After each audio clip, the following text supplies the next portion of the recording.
Hello and welcome to the Intentional Clinician Podcast. I'm Paul Krauss, licensed professional counselor, and I am not your host today, so I'm going to turn it over. Actually, we are your hosts. My name is Lindsey Beaver. I work with Health for Life Grand Rapids. Hi there, and I'm Josh Zheng. I do not work with Health for Life Grand Rapids, but I did for a while. And we will be your hosts today. So I want to introduce why we're doing this today. It's a very special episode. I think it can be very fun.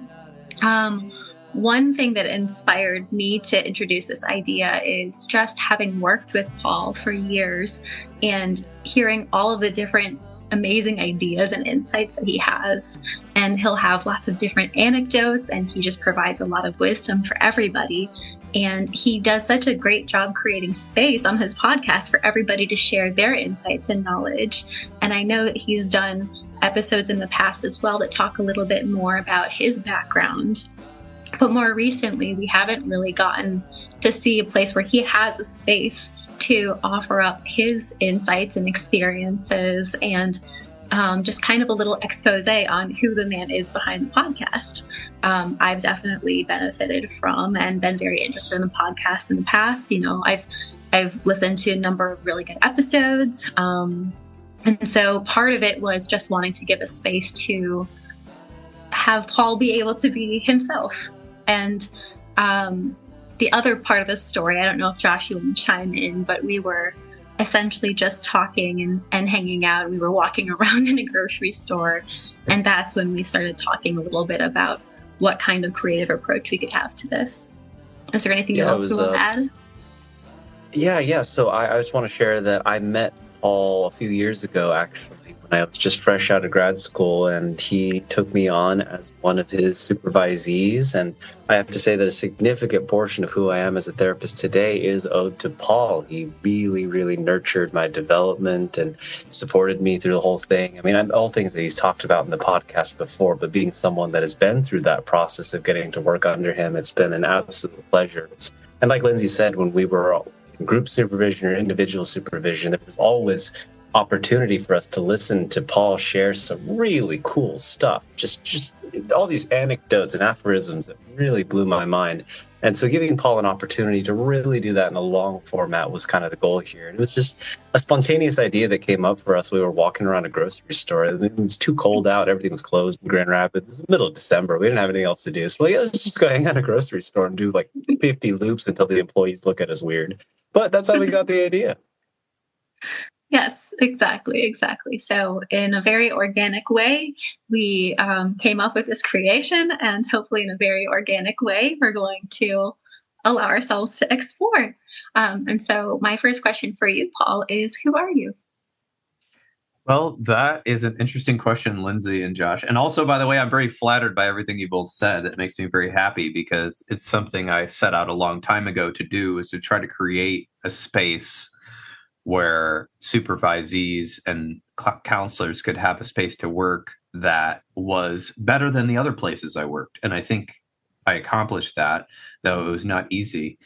And to hear you both say that you've developed due to things that I've done and said was very, very gratifying to me, because that's always been my dream. After my experience coming up as a therapist was very difficult. And I had to basically go seek out external sources. I won't talk too much about my workplace, but I had to find a bunch of other people outside my workplace. So getting back to your question, who am I? I read this quote recently, and now it's going to drive me nuts. It was a famous American author who said that I'm not sure who I am. I've lost touch with who I was just a few years ago, and now I'm somebody new. And I really resonate with that. Oh, I know who it is. It's Joan, I'm going to ruin her name. Didion? Is that how you say her name? Dion? She's a writer. I've already lost touch with a couple of people I used to be. And so that's how I actually feel, is that I think that whoever I am continues to be informed by new information, new people in my life, new experiences, And yeah, it's built upon a foundation of who I was, but I've never really wanted to be totally a static person, and that's something I have been trying to be. So it's hard for me to answer that question. I guess I'm a guy who decided to do a lot of things like make music and become a therapist and start a counseling office where I could supervise people, and then things just started happening. I don't know. That's the best I can do right now. I can tell you about myself, but that's who I am. This is the basic stuff. That's a great answer, Paul. And I'd love to hear about where you started. Just born might be a great place to begin. Oh, where I was born? Yeah, okay. I think that's a great story too. Okay, yeah, because I've got what has changed about myself. I remember you asked me that question, but who am I? I didn't really write anything next to that. But let's see here. I was born in Lansing, Michigan, in a old Catholic hospital on a really gross part of town, the west side.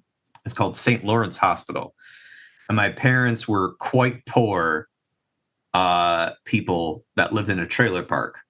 They had, before that, lived in an urban area, and then they moved right when I was born to a trailer park. But luckily, they both thought that education was a good idea. And that, thank goodness for that. I know, right? And that reading was amazing, and that TV was horrible. And also the radio was horrible, unless it was like NPR or something. The radio too.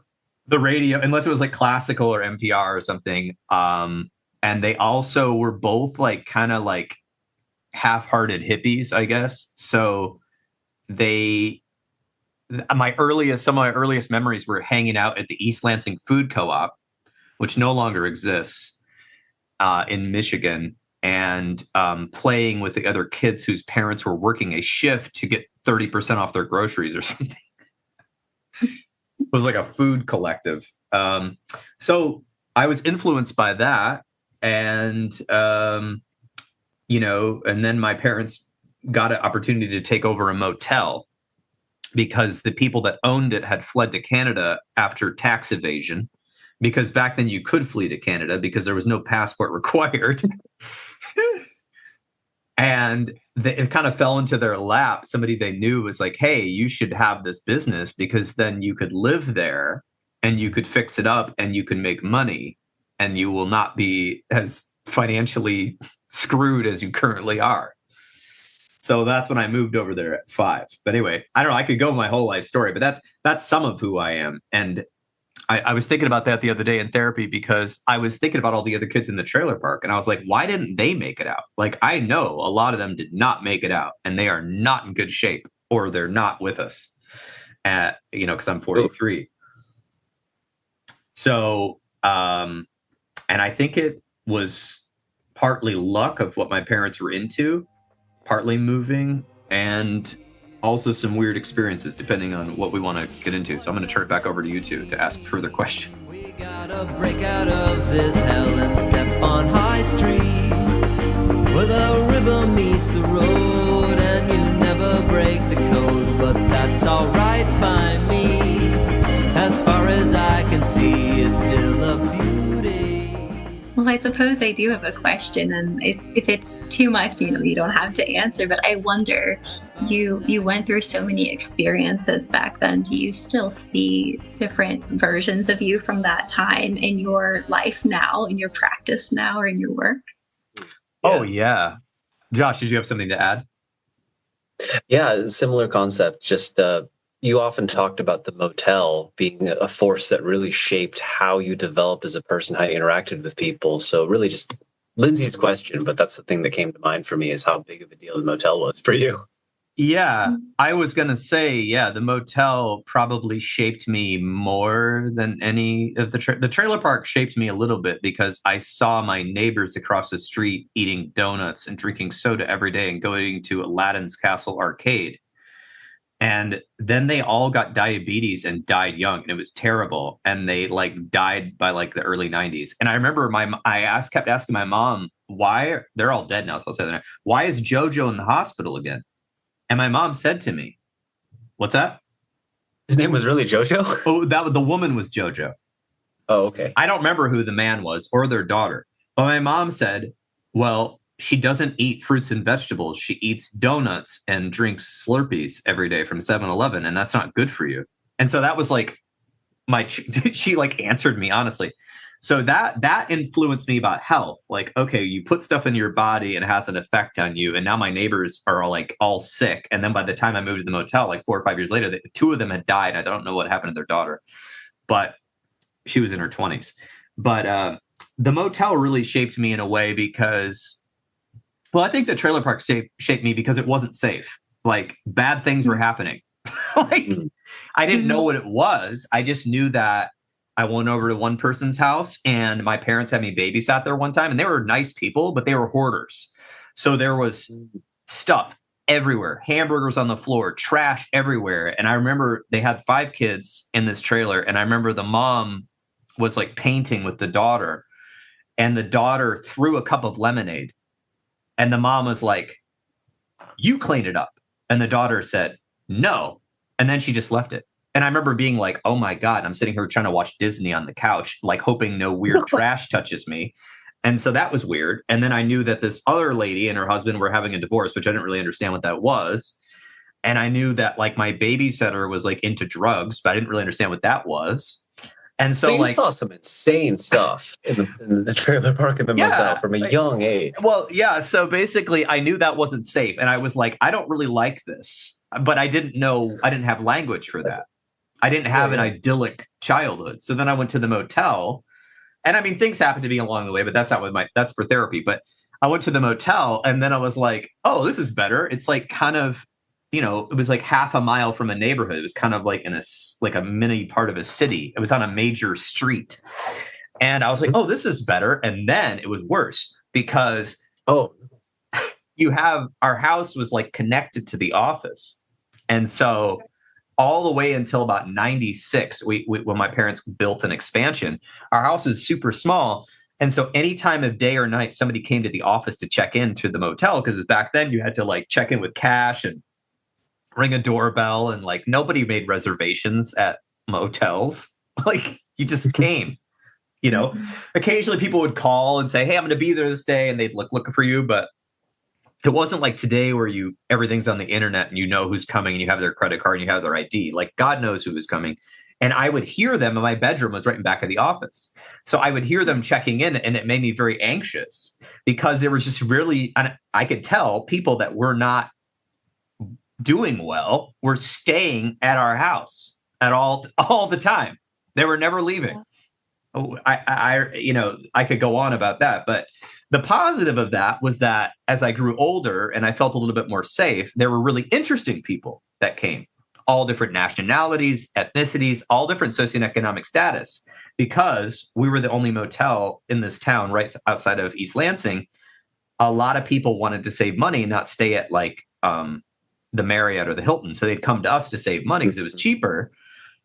And then basically, they'd be like professors from Michigan State and jazz musicians and people who with like means who like were like, hey, my family's coming in. We're going to rent out your home hotel for a wedding, and like different things like that. So I had the high SES, interesting intellectual people there. At the same time, Harley Davidson bikers, people on meth, people that got kicked out of their house in Detroit, somebody who won like a lawsuit, somebody who had money from Vietnam from the government. So they just like stayed in their motel and wouldn't leave. And they had like newspapers everywhere in their room hoarding, and they wouldn't leave. And they were paying my mom like $1,000 a week because she was trying to get them out, but she couldn't evict them. So she just raised their rent, and they had unlimited money. So it didn't matter.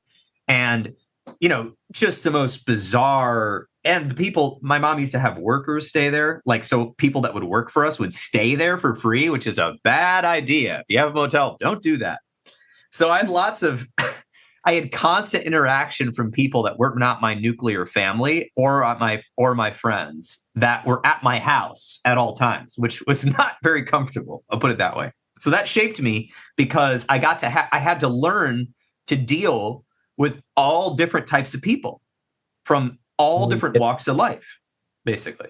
Become really resilient. Yeah. What other choice do you have? You were thrust into it from a young age, and you either had to sink or swim sort of situation for you. Yeah. I mean, I did both. But anyway, Lindsey, you had a question. Well, it's so interesting too, because you're somebody who, I really enjoy listening to your openness to a full range of ideas. You're always exploring and trying to enrich yourself. But I didn't quite notice just how wide a range of human experience you'd already been kind of thrust into. So you were already having to navigate so many different ideas and ways that, human beings can exist and interact with each other, whether it makes you hyper vigilant or sometimes it's kind of interesting from the beginning. Yeah, it was both. I definitely had an anxiety disorder that was undiagnosed from that would make sense. Being worried. I used to have nightmares of my parents would be murdered, because you watch A&E, like Crime Stoppers and all these things. They'd be like, oh no, the people, the cop shows, people came in and killed the owner of the store. And I was always like, oh my God. So I actually made my parents put a sign up when I think I was 10. And I saw the sign at 7-Eleven or something that said, we have no more than $50 cash at any time in the safe. So I had my parents literally put that sign on the door, because that's how anxious I was that somebody would come with a gun and try to, get us. And people did have guns, but they never were like angry at us, right? There was a number of police calls, but usually it was just because of mental health or arguments or whatever, that sort of thing. So the foundation is set from your early days right there for who you become in the future. I don't think it's a surprise that you became a therapist, actually. Yeah, well, I mean, like any kid, you want to, I don't know, not every kid, but I think a lot of interesting people, they have a love-hate with your parents. You want to like get away from them, but you also love them. But then you're also like, I don't want to be this. So like, I was like at my, I don't know, age 14, 15, I'm like, I have to get out of here. I do not want to inherit this thing. I do not want to work here. I went and got jobs. I had like 4 or 5 jobs by the time I was 18, so that I wouldn't have to work for my parents on the weekends. I would go work at my other job. So yeah, so it sounds like. Go ahead. Oh, that's okay. I was just saying, it sounds like there is always this little voice in me that says, like, I can't always put language to why this doesn't feel right, but I know I need to be somewhere else, and there's another way to live. Oh yeah, I'd even as I grew older, I would complain in my teenage years. I'd say, why can't we just live in a regular neighborhood and go to your neighbor and ask for a cup of sugar like they do on TV? Wow. So you also has TV as a model, and that's a huge contrast. I don't want to go back in time. I don't want to rush things to climb. I don't want to go back in time. If I can ask Go ahead, Josh. just a question that might be just kind of out of left field, but here we go. How did this not break you? How did all of this not just completely trash your life and have you end up, I don't know, dead or any number of other things? Well, I think my parents, even though they were naive in many ways to the ways of the world, and they were still protective. They no parent can completely protect their kids, but my parents were a little naive about human nature, I think. And they did try to protect me by getting me into stuff after school some of the years, and introducing positive people. There were positive people in their lives that would come over, or we would go to their house.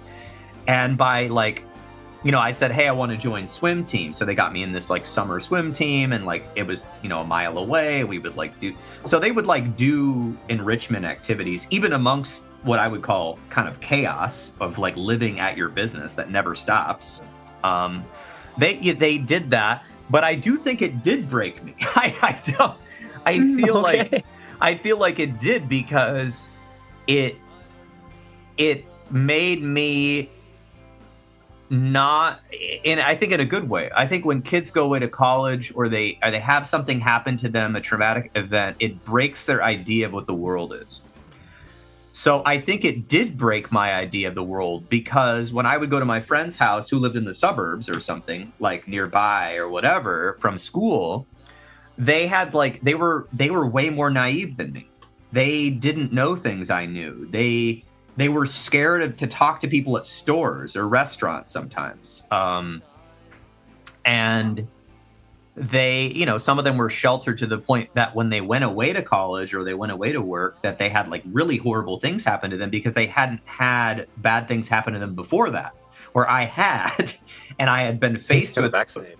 What's that? Vaccinated in a sense. Yeah. I was vaccinated in a way that nothing too horrible happened to me, but I do think it broke me because I was just like miserable. Like I didn't want to, I was semi-miserable. You know, I didn't like to tell people I lived there. Like kids at school, they'd be like, "Oh yeah," and I'm like, "Oh, I live over here," you know, and then somebody'd be like, "His parents own a motel," and I'm like, "Oh god damn it, I don't want to talk about that," you know. But then when I was in high school, everyone thought it was the coolest thing ever. Like to the point where two of my classmates, these two girls, when they turned 18, they were legal to rent a room. They turned 18 and they didn't tell me, and they both like rented a room for my mom who didn't know who they were. And they like had a drinking party in one of our rooms while I was there asleep in my house. And I didn't even know it. And the next day they were like, ha ha ha, we were drinking at Paul's house all night. And this is before social media. They didn't have that. And I was like, what, you were drinking at my house? These two like beautiful girls from my high school. They're like, yeah, we were in room number 1. We rented it from your mom because we're 18. And I was like, what the like, so people thought it was cool eventually, like it turned around, but I was like, but I had to live it. So like, it wasn't like, it was definitely unique, but as an adult, I wouldn't do it again. You know what I mean? Like, yeah, that actually kind of reminds me of another question I have. And of course, I think both of us probably could hear your whole life story. Yeah, we could go. We can we can start getting into psychology. Only like 4 episodes. For this, yeah. Well, this is also on your life story. I mean, it'd be nice if this whole podcast could last for 10 hours. Right. When you some people, when they have a really, really painful, traumatic childhood, they think about that time in their lives and they really try to distance themselves from it as much as possible, you know, with reason. Are there ever, how do you feel like you treat that part of your story in your life? Do you avoid it? Do you embrace it? Do you run from it? What's your relationship like with that part of you? Well, luckily, like I said, like things happen to me, but never, I never had long-term abuse like a lot of people suffer. Right. And my parents really tried and were really loving. So like they tried their best. They were just naive, as I said. So like I had a weird, like floaty middle ground childhood where like bad stuff was happening all around me and I was always scared of it and only some of it hit me. Right. And yet I had these supportive parents who were trying really hard, but they didn't really know how to do that. So wait, I lost part of the question. What was the main part? Because I missed it. Well, yeah, I mean, you know, of course there were positives, there were negatives, there's everything in between, but that's still a whole chapter of your life. Oh, the integration formed you and shaped you. So I just kind of wonder, what is it like to carry that with you now? What's your relationship like with that chapter of your life? Well, eventually, I think I flipped it around to being like awesome. You know, like mentally, maybe not my physical trauma-informed body doesn't necessarily feel that because I still have like tension from anxiety. But I feel like when I was in college and then grad school and beyond, when I wasn't living there anymore, I kind of could look back at it and be like, whoa, I have all these skills because I lived there. Like I was doing customer service and answering the phone at 11 years old, and I was taking credit cards at 11 years old. When my parents would go on date night, I would run the place. And they would pay me with Hungry Howie's pizza. Well, I mean, it makes sense then because you're clearly very competent and you're a clinical director who is also very good at running things. It's kind of like the yin yang. Like at one point I was scared of everything, but at the same time I had to do everything. So I had to get over being scared. I had no choice. Like Josh said, I had to adapt. So I eventually integrated because I was like, when I met people in college, I would have all these stories and all these things to say. And other people were like, well, I lived in this house in the suburbs of Lansing, and I was on the track team, and my parents had 5 friends, and I went to a church, and I didn't like it, and then I went to an open mic, and I was like, well, I met a Russian pianist, I knew jazz musicians, I knew a Native American professor who would stay with us for 3 months at a time when he taught adjunct at Michigan State. I met weirdos that used to own mattress stores in Detroit that were like on the lam. I met like former gangsters. I met like people from Asia and Europe that would come stay with us for like a month at a time when they were visiting people at Michigan State. Luckily, I was near a university, so that was the positive. Right. I also met like wild people. I don't want to be like people that would be slurred as rednecks, right? That would just like tell you everything they were doing, and people that like worked at carnivals and people that were like laying pipes and electricity. So I ended up realizing, wow, okay, the circumstances of it were not ideal for a child, but the knowledge gain and the skills gain and the ability to have conversations with all these people and learn to kind of take off my judgment mask was invaluable, really. And it ended up being something that made people like to talk to me in college and beyond, because I have a story for everything that from my childhood, if you want it, right? It's so many, it's like, I don't know, it formed my brain to be ready for anything because there was no pattern. I always had to create a new pattern every week. It's like, hey, come home from school, Paul, you have regular schoolwork and you have to go to choir practice. Oh, by the way, Joe from Serbia needs a key and he needs a towel changed in his room. Can you go do that? And then talk to Joe from Serbia for 10 minutes because he won't be quiet. You know, like that sort of thing would happen. So if this is the foundation, this is the early part of the story, like phase one of your life, this motel, the trailer park, and high school, and as you're describing, there's this almost infinite adaptability that you had to develop to get through the situation. Wish they would leave us all alone. We've got our cars and we can always phone home. The kids will always be alright. Campfire and stars at night. We'll stay up late and fight the cold. We don't ever wanna fit your mold. We know what is going on here. I never knew about the secret code. You told me in the treehouse how to never grow old. You told me about the secret snacks that I'm wondering, especially for people who listen to your podcast, I imagine they might wonder, what was the point where you decided, oh, you know what? I think I want to help people for a living. I want to become a therapist. Like, how did you get to that point from all of the stuff we just talked about, all the life that you've lived, that you decided to niche down into healing work? Well, partly I will give my parents some credit. My dad was always telling people music is the universal language, and he was involved in the music community and the jazz musician community at Michigan State because he works on pianos and does a lot of stuff like that. And so he was always saying music is healing, and he would always bring me to concerts.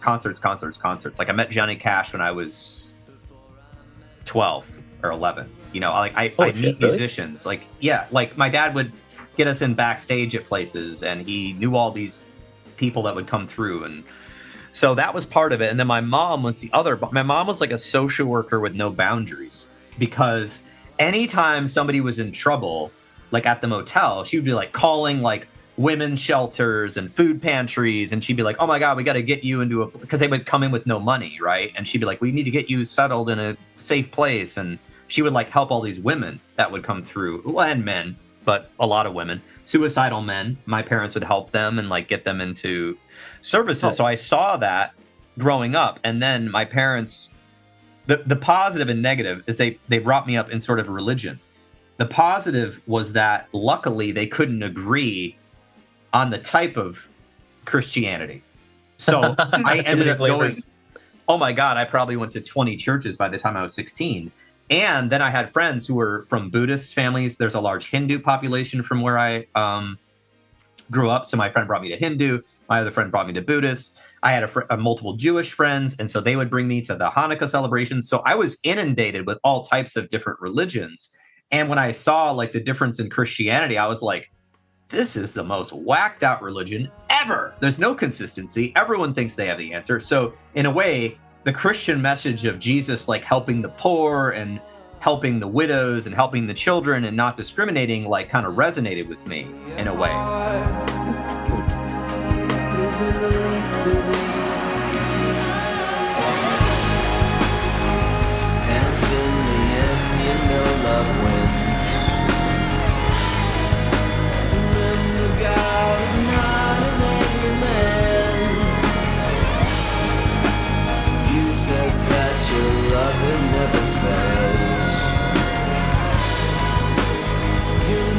to redemption in vain.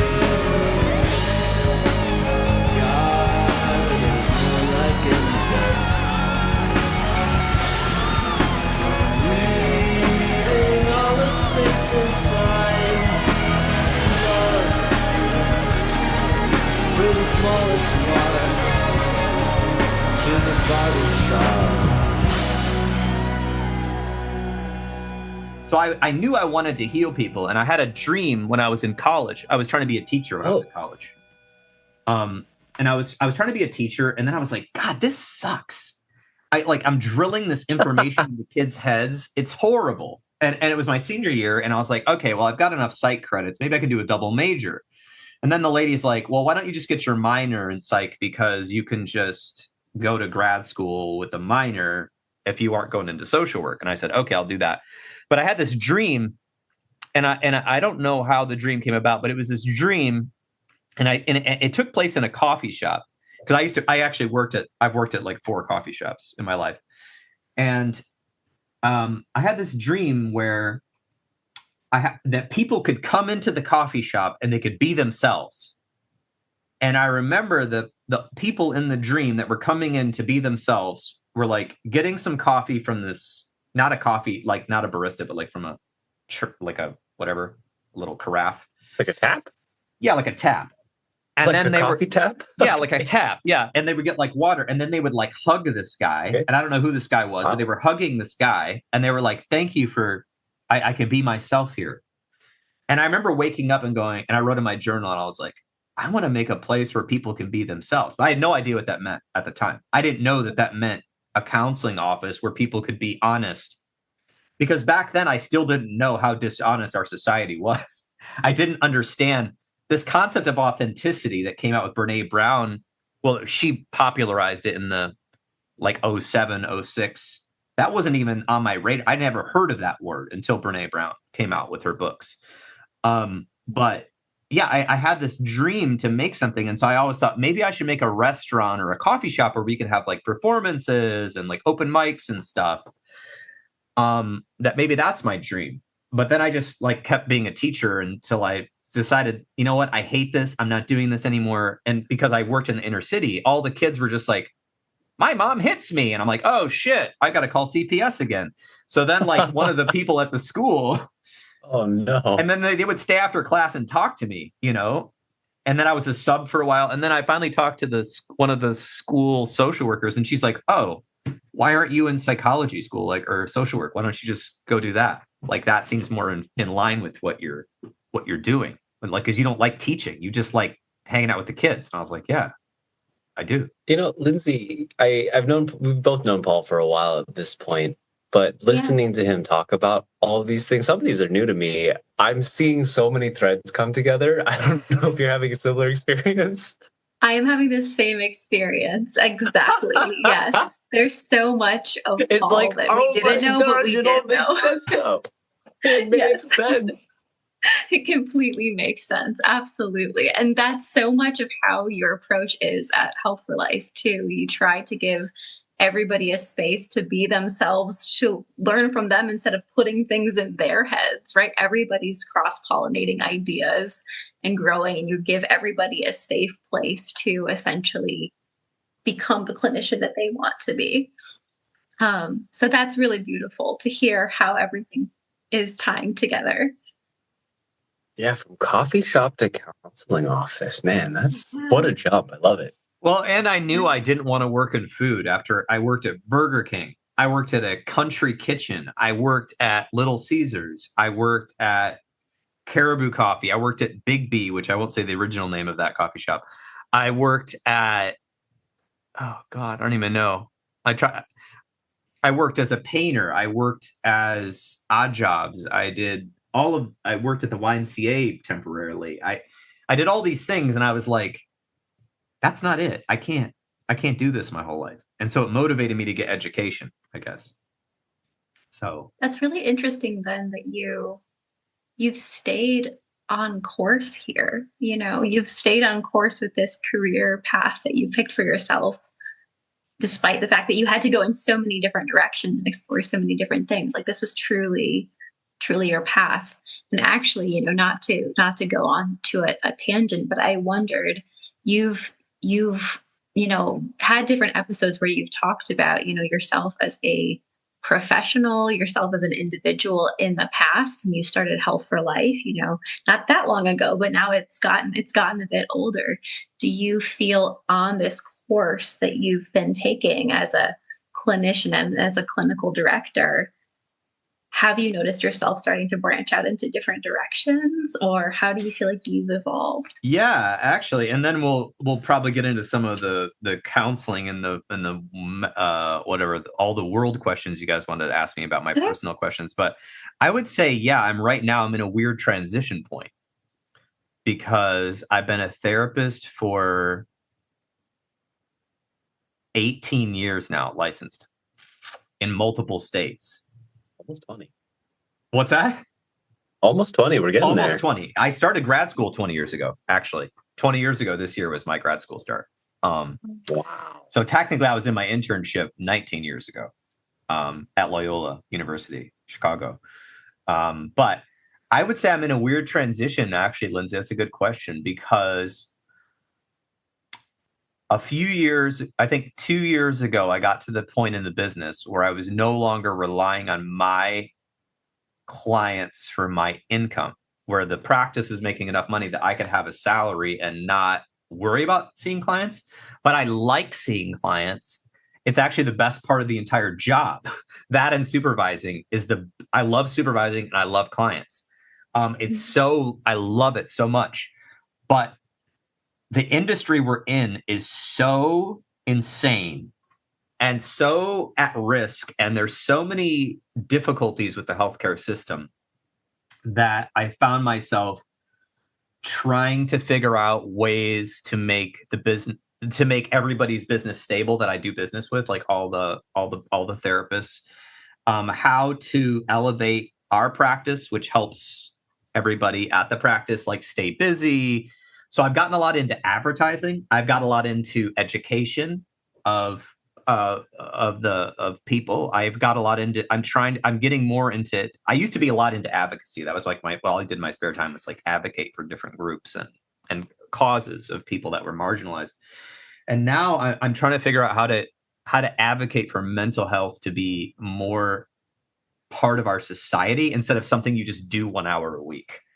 So I'm kind of with that, and I started this thing called the National Violence Prevention Hotline, and in March we received $120,000 of funding, and ooh. I know it's great. I refuse to take any money out of that. I have been paid zero, and I started that 7 years ago, and I refuse to take any money unless somehow like somebody wants to give me free money for doing it. But I'm not going to take it out of the fund. We've actually hired a director of operations and a lead crisis counselor and a few other volunteers, and they are hiring and trying to get the hotline up and running this summer to do a pilot study. And we're hoping to have a professor from the University of Nebraska review the data to see how effective it is. And that's for people that are wanting to hurt others. So people that have violent intentions or plans, homicidal, can call anytime, day or night. We hope to make it 24 hours. At first, it's probably not going to be 24 hours.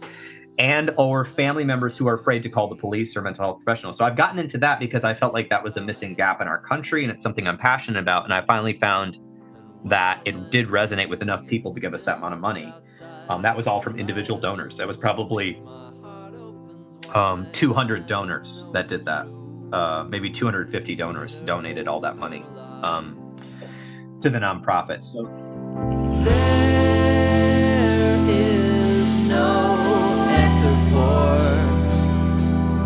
framework for a god of war, the ritual of the matador, preventing us from noticing that we are one, from noticing that we are one. Having put yourself into the niche of mental health after your time with the motel and growing up in the trailer park, you kind of specified down that you want to help people, you want to build community, you want to contribute to society. It sounds like maybe now you're figuring out, well, what do I do within this niche of a niche? It's like, okay, if I'm helping people, how do I help people? What do I do to help people? I have a lot of ideas because I think the world is in a polycrisis right now.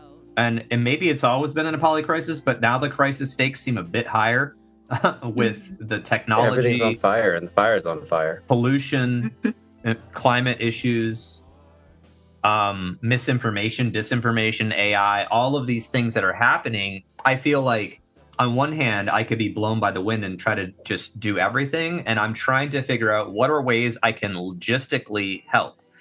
And what I found in my life that continues to surprise me to this day, which it shouldn't, is that a lot of people that are in charge and are running things and have power are actually not people we should look up to at all, and probably aren't qualified, and have a horrible worldview and a greedy mentality and a lack, what I would call, they are narrowly educated. And what I mean by narrowly educated is that they have not been exposed to people that are different than them, except in maybe a negative context. They have a ton of implicit biases. They have worldviews that elevate one group and demean another group. They have malicious intent to harm people or get people back, get revenge. And I've learned this the older I get, and not just because of politicians' stuff coming out, but just the way that different groups lobby and different think tanks have information. I've learned that a lot of us, including myself, don't really know what's going on at the higher echelons of power, but it's not good. And I don't want to be a conspiracy theorist. I think it's human nature. Which is why I think trying to work on mental health at the grassroots level and maybe the government level, like I would love for kids to be able, like the rich schools have mindful schools where they do meditation and anti-bullying. It's like, why doesn't every school have that, right? Why doesn't every school have something that teaches you about emotional awareness and how to navigate dating and, like basic psychoeducation. So like these things like blow my mind, like, because I feel like our country in some ways, it's like this insane country because we have the Mount Everest of technology and entertainment and music and movies and cool contraptions that can like dice your eggs and all of that. Your little slap chop sort of thing. Yeah. Right. But the way that it's been going, it's gone from a place where people kind of had financial security to a place that since 1980, when Reagan changed everything and changed the tax rates and changed to trickle down, we're seeing now that people have no financial security. And what does that do? Everyone's stressed out, rent's high. Go ahead. But Paul, now that you mentioned this actually touches on a general topic that Lindsey and I were hoping to discuss with you. This idea, you're discussing now systems, you're discussing government, the broader societal ecosystem that we live in. Right. And something that I almost hear you doing here. It's almost like you're diagnosing what's going on with people, what's going on with society. How are we in this situation? And I guess my curiosity here, and I don't know, Lindsey, if maybe you can build off of this, is if you could tell us, what do you think is going on? Like, what is happening in the world around? Yeah, your eyes just lit. I know the podcast viewers can't see that, but you just got excited there, and I love those moments. But what is going on in the world? Social commentary. I cannot wait. What is going on? What's going on in the world? What's your diagnosis of this world that we live in and how it's affecting collective well-being and mental health? Well, like everything that seems to happen on the earth, there is often multiple consequences of anything that occurs. People think it's like, we have pros and cons. No, we have the rainbow. Okay. So like there's physics comes to play. Everything has a reaction. Everything that happens has a reaction somewhere, somehow. So what is happening? In some ways, technology, okay, it's like when the printing press became invented, right? When was that? Like the 1400s? Was that when the printing press came out? Anyway, that caused a revolution. So instead of scribes writing down the only special books we had, because before that it was oral stories in human history, we had mostly oral stories and then like tablets, and then scribes would make copies of books, mostly the Bible. in Western Europe, at least. That's what I'm not familiar with all histories around the world, but in Europe, where I'm immigrated from, they were making copies of the Bible and other things. Okay, the printing press comes along. Now you can disseminate information widely. And in fact, not only that, but people can learn to read it. So it wasn't just the people that had back then, they had the power, were the ones who were literate. And they were literate because they had the power and they had consolidated it. And with the printing press, and of course, economically, feudalism kind of partly died out because of the Black Death, because the people that at the top, so many people died in Europe that they had to like share the power, and people got more economic security after that because so many people died, which is terrible. But the printing press changed the way the information was disseminated, and now people could start their own printing presses, right? And I've read all these. I read a lot of books about like, the all these people that made their own like schools of wisdom that were like, people would consider it witchcraft now, I guess. But there was all these schools of wisdom and tarot and all these things and how they came about. And they were like starting their own presses. And then like somebody in the country would be like, I don't like this. And they'd like ban them from the country. Like recent example, James Joyce, who still has relatives living in Ireland, was banned from Ireland because of his writings. And he had to go live in France for the rest of his life. So what is happening now is similar to the printing press. We had the internet become invented in the last 50 years. And then it became better and better and better and better and faster and faster and faster and easier to communicate. And now we can use Wi-Fi to communicate. And now you don't have to plug things in. And then now we have AI that can be like offshore somewhere drinking all our water while we ask it to write us, compare the three best neck doctors in the US and where do they live and what are the rates. Like an AI can do that for me now. Right. So like we're transforming so quickly that what is this doing? What is this doing? It's doing a lot of good in some ways because it's revealing a lot of things that were secret, right? It's flattening the earth in a way.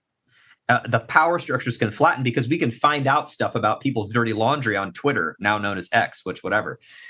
We can, the Me Too movement came out of that. We can find out where people are extracting natural resources and who's responsible. And we can find out the sub-shell corporations that are responsible for this. And then we used to be able to find out before Citizens United who was donating that money to political candidates. But now after Citizens United, you can donate to these dark money organizations. So what is happening is, I think it's like, hey, everybody, we all have technology. Some of you have money, but even people without money have tech. Tech gives you power. Tech gives you a mouthpiece, but also gives you investigative power.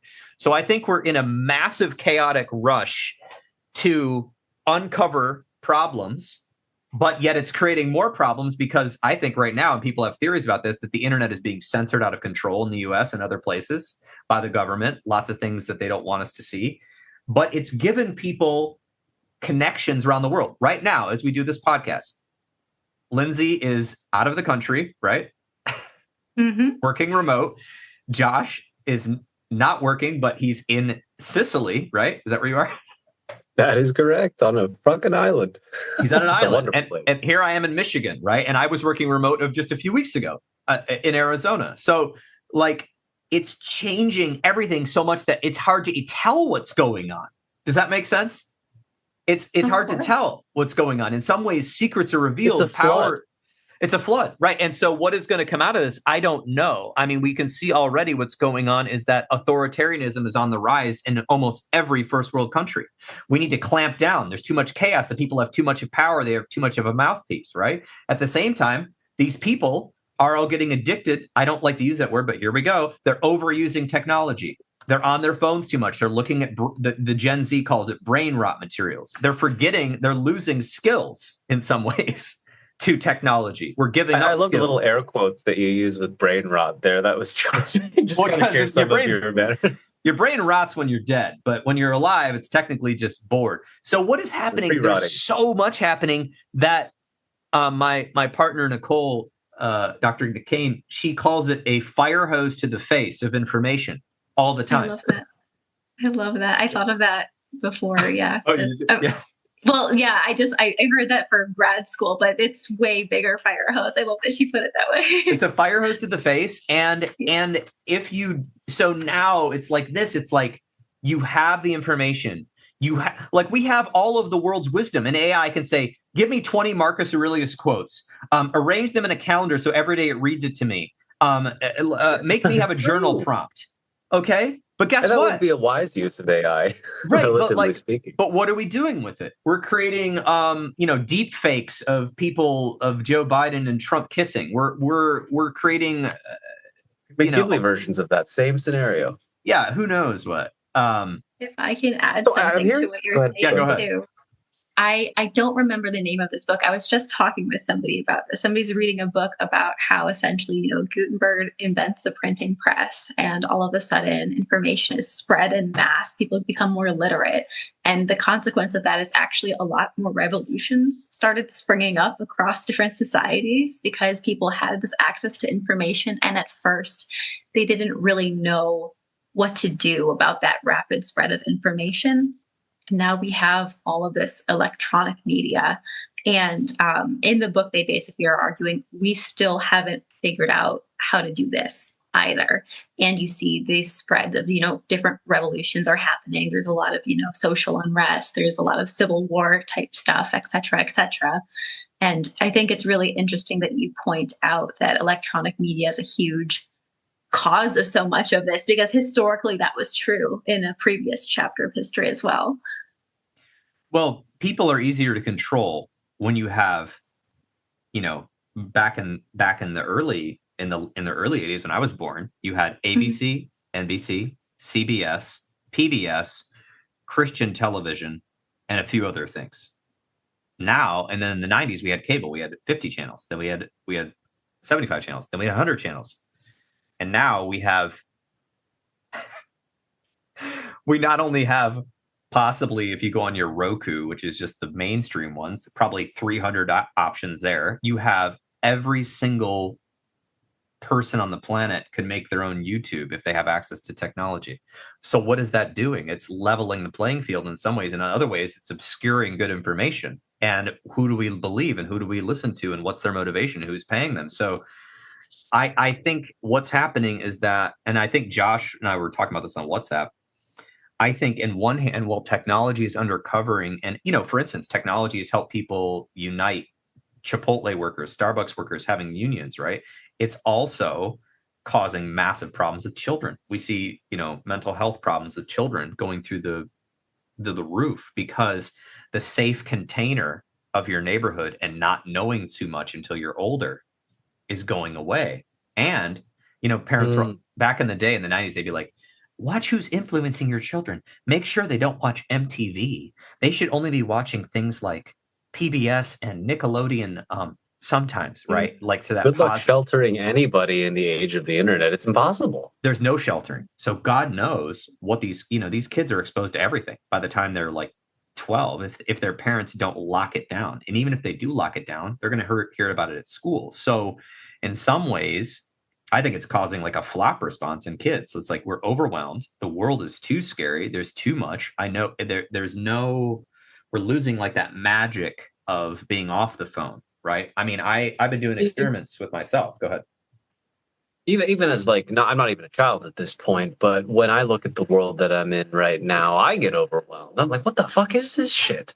I don't even know how to process it, much less the kids. I think even as adults, we talk about that often. I'm just like, how do you have the energy to deal with the flood of information, which it sounds like a major part of your diagnosis of what's going maybe wrong right now with the world and mental health is how much information we have access to, and how easy it is to get that information. It sounds a little bit like the motel, actually, if we could circle back. It all comes back. It does, except in those circumstances, right. I was physically, emotionally, and mentally interacting with things, where now it's on a phone or a computer and I'm not having feedback. I'm consuming most of it, unless it's a video game. I'm consuming it, and I'm not necessarily learning skills of how to reply or interact or emotionally process it. I'm just getting it dumped into my brain, right? So I agree with you. Overstimulation. I was definitely overstimulated as a child, and I agree with that, and causing anxiety. Absolutely. And I think the kids almost have it worse because Now they're in their little suburban home and they feel all safe in their bed, but they get on here and they're like, oh my God, what did I learn about Britney Spears? Oh no. And then like, Yeah. oh no. And like, we're, seeing war live stream by the people that are being killed. And you're like, oh my God, these are people. This is not like what the fantasies we were taught of. When I was a kid, we were taught, oh yeah, the United States goes into war to save democracy. And I want to get into, this is a whole nother podcast, but war is a business. It's a business. Yeah. Yes, it is. And it's a very easy business to keep in business because the profits are high and it works off fear and hate. And those are the easiest emotions to stoke is fear, which can lead to hate. So I think I think if we can learn to mitigate our technology use to where it's, okay, I can see that technology is helping me right now and reduce the addictive portions of it and the, what I would call wasting your time and not learning skills and not using your human body, I think we are in a good shape. But from what I'm reading, most people have an extreme problem with technology, with not only what is true, like this is the joke on the internet right now, is all these parents finally have cell phones that are like 60s and 70s. And they're like, somebody sent a picture of Marilyn Monroe taking a selfie of herself. And the girl who was like 15 said, Mom, that's AI. That's not Marilyn Monroe taking a selfie of herself in the 1950s. And this is just one piece of your diagnosis as well. One diagnostic feature, as we would call it. Yeah, we can lead it around. I've got lots of it. We can actually go through some of the stuff you wrote. But I think we're in a crisis of who are we as humans? How do we want to treat each other? Maybe that's always been the case, but it's much faster now. Everything's happening faster because of tech. And in some ways scary, but other ways it's like we still have some choice in not overindulging. And I think that's the hard part, is that people don't feel like they have a choice, but to be plugged in all the time. So anyway. I sat there on one rainy day. I could run to the land of endless sun, salty water on the lips at night. Wait, hold that picture between your thumbs. Why counting all the time? I live my life between the lines.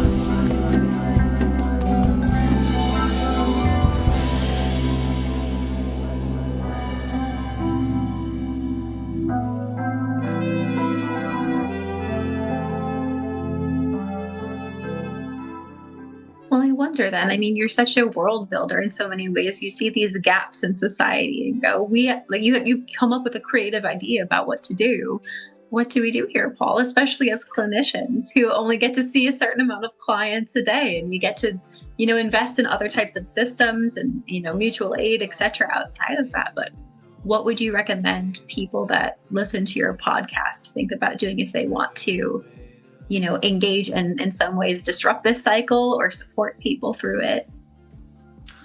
Well, I think it starts with us, because I do think clinicians are still, at least at this point right now, we're not gig workers. We're still slightly privileged in the fact that we can control our own schedule a little bit, and we are paid decently, currently, at least.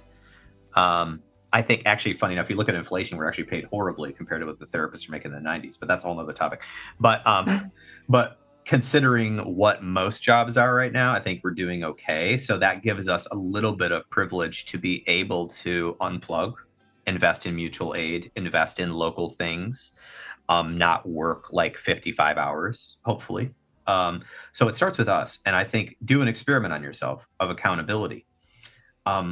Therapists for years are like, we shouldn't be addicted to drugs or alcohol, this sort of thing. We call it overuse and misuse now, but that's a good example, right? But how many of us struggle with technology. I think all of us do, because it's the easiest thing. If you're bored, the easiest thing to do is to pick up your phone and look at some sort of social media or read an article or whatever.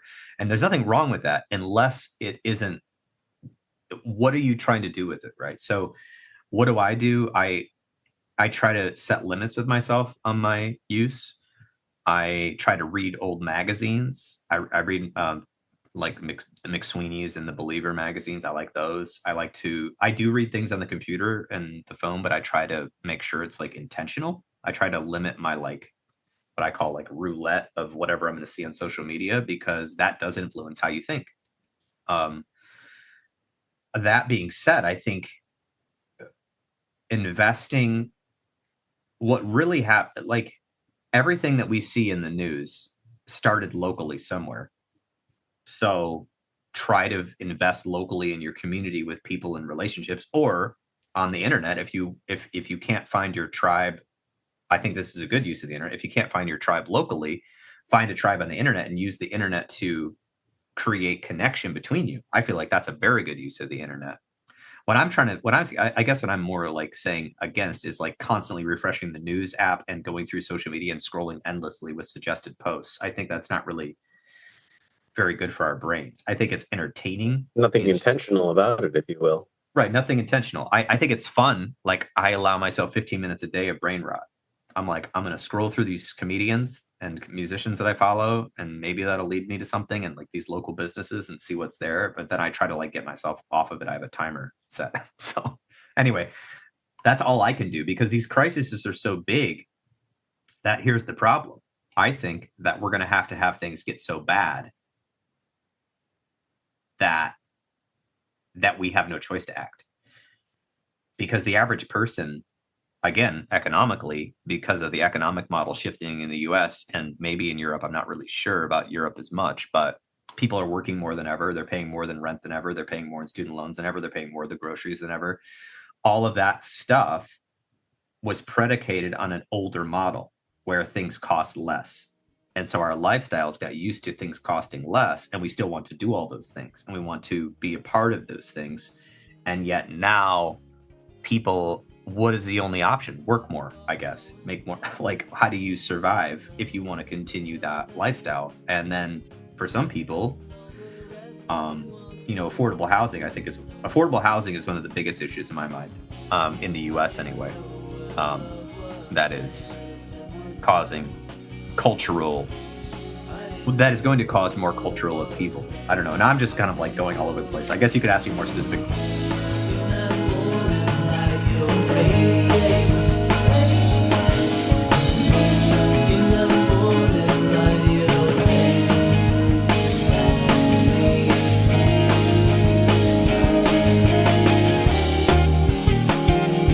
And we'll see what's in store. We never did. I love listening. No, this is okay. Yeah. And I think that all three of us are, in many ways on similar pages when it comes to a lot of these things, and I think personally it's interesting to hear you say, especially as, a trauma-informed therapist we always talk about things like you kind of have to allow yourself to feel it and to embrace reality and to go through the dark tunnel, so to speak, of EMDR. I've kind of personally been waiting my whole life for this moment where you kind of have to, change has to happen naturally. So that was really interesting hearing all of your insights about, and your diagnosis and your treatment plan, so to speak. The treatment plan is a paradox in my mind. In my mind, the treatment plan is make your life smaller and more intentional. But on the other hand, you have to intentionally open your mind to other people's ideas and other cultures' ideas, because that's something I fear in the US, is like we have so many other countries around the world that are doing cool things. If we cherry picked and took, healthcare from one country and the way our prison system is from another country, and, we could, the way China is doing amazing things with solar technology right now, like we have the resources. It really could be so bright. It could be amazing. We have the resources to do all these things. But the mentality of the people in charge and the mentality that is being put out on a lot of these bro podcasts and a lot of the internet on YouTube, there's, it's good and bad, are, these ideologies that are actually that believe it is wrong and hurtful to help people. What? So that's when I believe I'm in 1984. Is like when I turn on the news and hear that sort of stuff, and I hear about war being like justified, and I hear about like hustle harder. That's freedom is slavery right there. Hustle harder, work harder, be the grind, do Uber at night, do Uber Eats, do this, sell your plasma,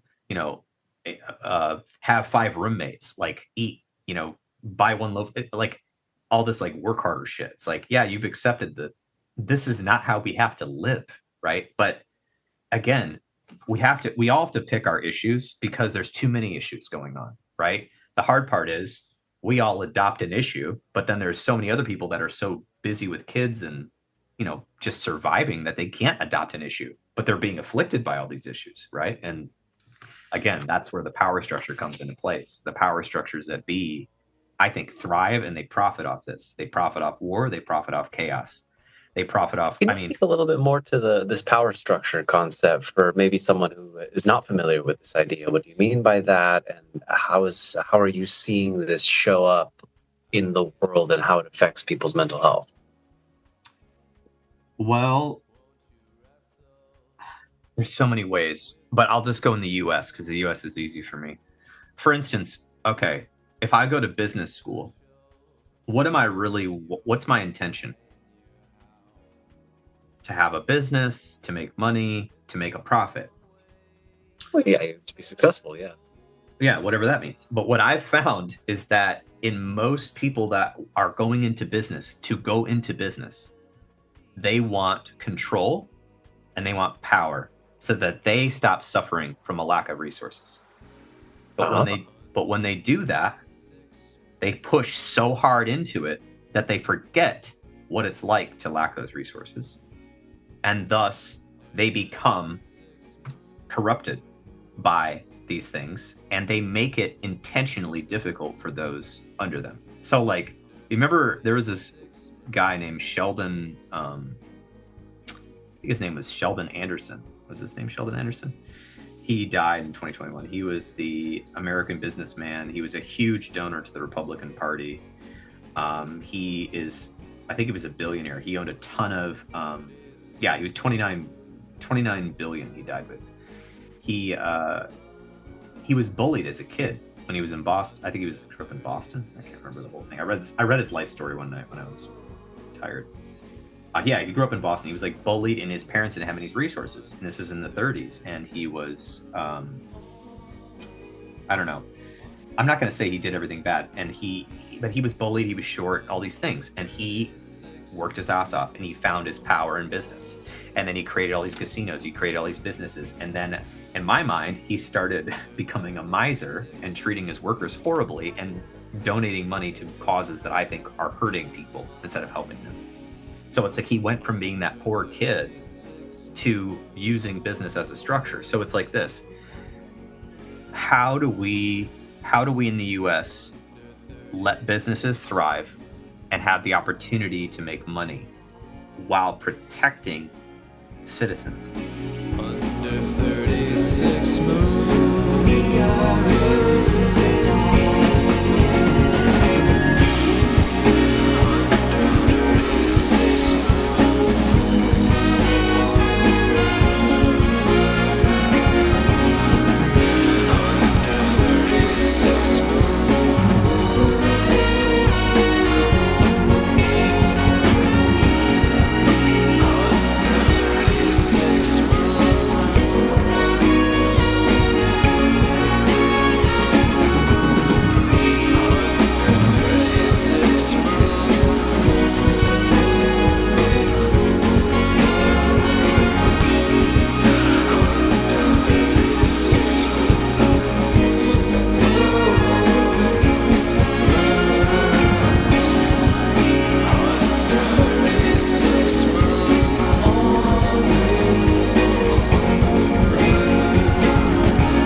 I'm not sure the answer to that, but part of it is housing, like letting BlackRock buy up all the individual houses. That's a company that just rents them out for more than you could pay. Like if you have an obvious one is, I have a mortgage for $900. I have a loan from the bank.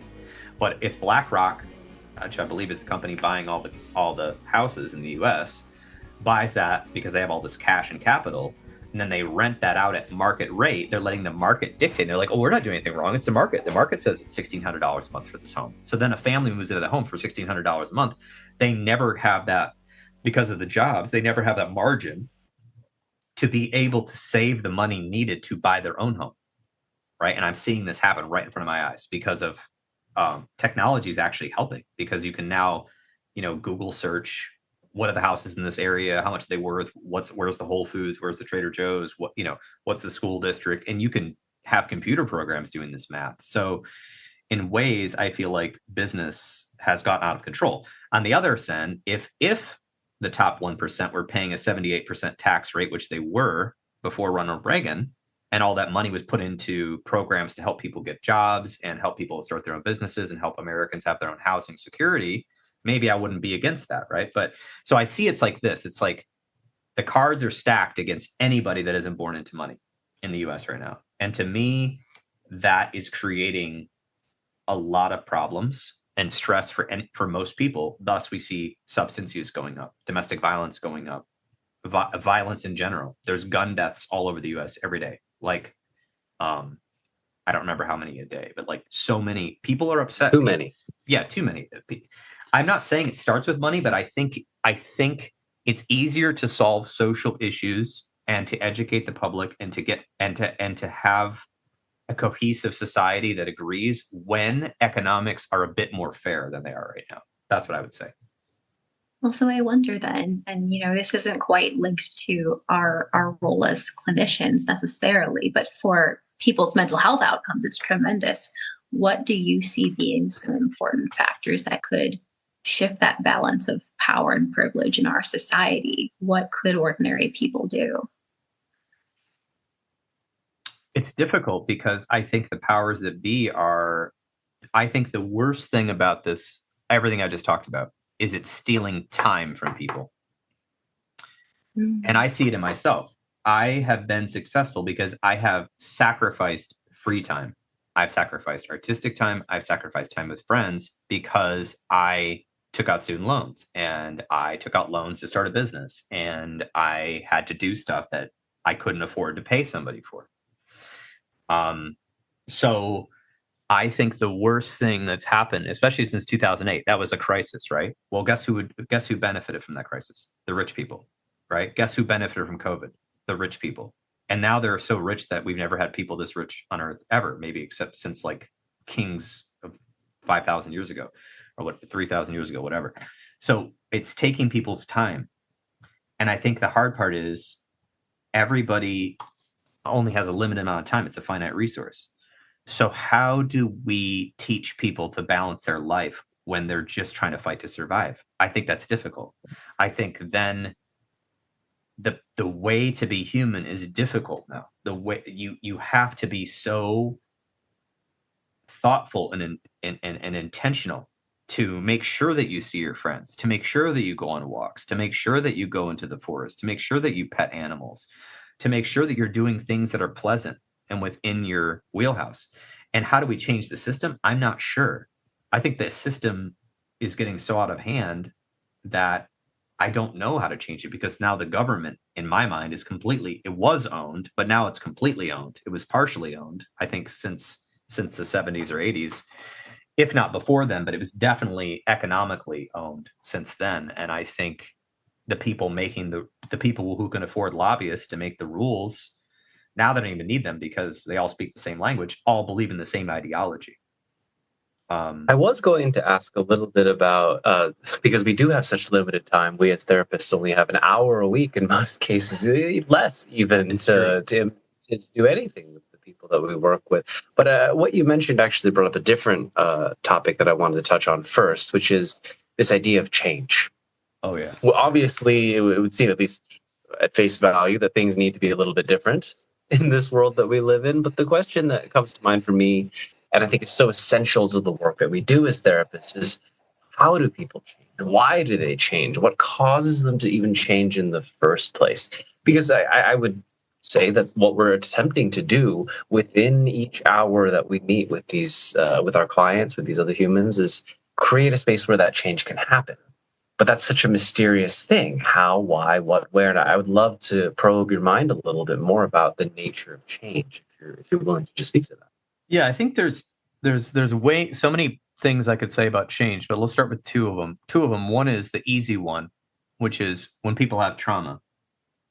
We have the modalities, we have somatic exercises, we have EMDR, and we have other trauma-informed therapies that can help people relieve symptoms. And there's a bunch of podcasts on that. And that works, and that's amazing. And that's one of the most amazing things that's happened is the dissemination of these techniques to help people. And I am so happy that we can get people that have been in car accidents, who've had assaults, and over time, they can get better. And I do EMDR, I get EMDR myself and other somatic work, and it's helped me heal in the short term.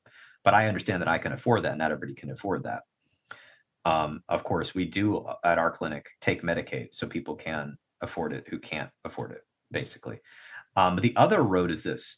How do people change at a fundamental level? Not trauma therapy, okay? Not couples therapy. I mean really deep shit. Part of me thinks that people don't change until they have a painful experience that indicates that they must change. And it doesn't always have to be an event. It could be an internal painful experience. I keep doing the same thing over and over, and I'm sick of it. I hate it. I don't want to be this way anymore. I'm miserable, depressed, anxious. I don't know what to do. Or I got injured because I kept doing something like this, or I got fired, or somebody broke up with me. So I feel like the hardest part about this is that to really change, you have to take risks. You have to take feedback. You have to allow your ego to at least take a break, if not die altogether, or like die a mini death at least. And you have to have motivation and intention to do so, because we humans like patterns. We like familiarity. And we get in these patterns that are so negative sometimes for ourselves or our relationships. And we just feel so trapped. And I think you can change slowly over time. But change comes from many angles. I feel like maybe I need you both to interject because I have other points on that. But I feel like it happens through honesty. But also it's like this. Like I thought I changed. Like I read all these books. Like I was talking about, like I read, from 2011 to 2020, I spent all my free time listening to like spiritual seekers, mystics, existential philosophers, reading sociology, listening to podcasts, going to Jungians, going to conferences. Pretty invested, yeah. I read novels. I've always read novels. But to actually change who I was at that time, who was a highly defended person, who was afraid of taking a risk in business and actually trying to make something that I believed in, I had to just do it. I had to go, okay, I'm going to change. And with taking that step and saying, I'm doing this, what happened? People came into my life because I created a business, and people gave me feedback, and I had to take that feedback or not take that feedback. And I think it's really hard in society because our egos are so easily damaged, to have friends that can tell you, hey, when you said that, that bothered me. And to actually take that to heart, that they actually want to help me, and they may, even if they're a jerk, maybe they have a point, So how do we change? It's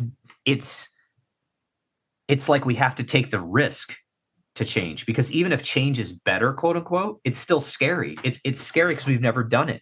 And then to live like that, it's difficult, but I think that's what therapists are for. We support you in your change. We want it. But when you change, what happens? Things don't always go right. In fact, they go wrong. But that's how you learn to do something. That's how you learn to ride a bike. You start with training wheels and you crash into something, and then eventually you learn it with training wheels, and then eventually you get off the training wheels, and then eventually you learn that people are on their phones and they don't look for you. So you have to be careful, and you have to get, it's like things evolve by doing. And I feel like if there's any message I could tell the kids out there and the young adults and anybody who feels stuck, it's like this. When you take a risk and you change, shit is going to go wrong. I promise you, it is not going to go the way it's in your head, but that is how you learn. Rejection is the best way to learn how to date. Failure is the best way to learn how to run a business. Honesty is the best way to figure out if you have friends. Thinking about your own death. Josh and I talked about this, Lindsey. I think we did a little bit, but this Marcus Aurelius quotes. He said, "You could leave life right now. Let that determine what you do and say and think." And that's something I've thought about for years. Do not act as if you're going to live for 10,000 years. Death hangs over you while you live. While it's in your power, be good. That inspired the hell out of me because I said, I can stay mediocre. I can, not mediocre, just not living my dreams, not living what's inside my heart, not expressing myself. I can exist. I can get by as a barista. Nothing wrong with that. Because if you're happy, be happy. But I wasn't happy as that, right? I can exist as a food worker. I just wasn't happy with it. I could exist with this one girlfriend, but I wasn't happy with her, right? So follow your dreams. But almost this settling or this false acceptance of like, I guess I'll just deal with it, as opposed to really wanting it. Because my God, if you're happy and you work at a supermarket and you walk to work every day and you're happy and you have a garden and you have birds and you have a cat and you like to watch TV and that is what makes you happy, do it. But if it's in your heart... None of that sounded controversial. I'm just going to put out there, bird watching, really. Well, what I mean is, like, I don't care what it is. As long as it's not harming other people, do it. Fair enough. Do it. Amnesia strikes like a snake bite in the night. Grapes on the rock the vine. Denial makes the finest wine.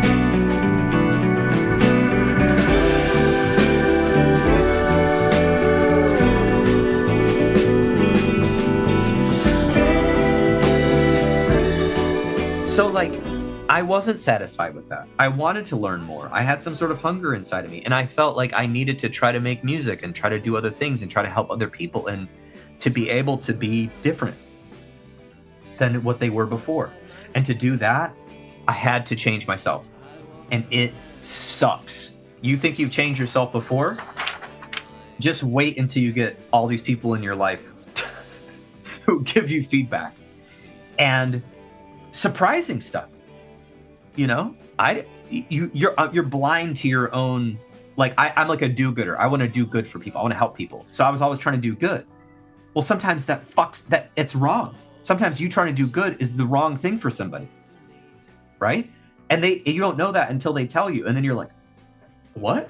So now am I offended? So I feel like, what can we do as therapists? Be honest with your clients. It's tough. It's a bitch to change. It is hard. It is difficult, and it's scary. It is so scary to go make friends, to go on dates, to try a business, to do anything. Everything's a risk because it could all go wrong. But you already know the other way. You know the way things are if you just keep doing it the way you are. So that's what I would say. Tremendous amount of courage that's required to do this. Courage. All the courage you need is about 2 seconds, and that's what it takes to jump out of a plane. Because once you start it, as I tell people, you can always go back. I've gone so far in business that I can't go back.